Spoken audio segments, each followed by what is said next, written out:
Armi clandestine e silenziatori nascosti in casa. È finito agli arresti domiciliari un uomo di origine cinese residente a Saonara, arrestato dai carabinieri della stazione di Legnaro al termine di un'attività di indagine coordinata dalla Procura della Repubblica di Padova.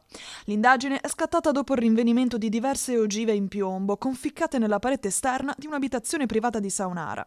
I successivi accertamenti hanno consentito di individuare il calibro dei proiettili e di avviare verifiche nelle armerie del territorio, che hanno portato a risalire a un uomo residente a circa 600 metri dall'abitazione colpita, il quale in passato aveva acquistato una carabina ad aria compressa di libera vendita.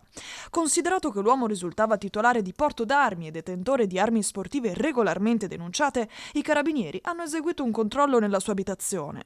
All'interno di un laboratorio sono state trovate scatole vuote di armi ad aria compressa compatibili con il calibro delle ogive rinvenute. A seguito della perquisizione, l'uomo ha consegnato ai militari 2 armi custodite nel bagagliaio di un'auto parcheggiata nelle immediate vicinanze. Le armi sequestrate e sottoposte ad accertamenti tecnici sono risultate modificate e in grado di sviluppare una potenza superiore ai limiti consentiti, trasformandosi in armi comuni da sparo. Poiché non sottoposte alle verifiche del Banco Nazionale di Prova, sono state ritenute armi clandestine.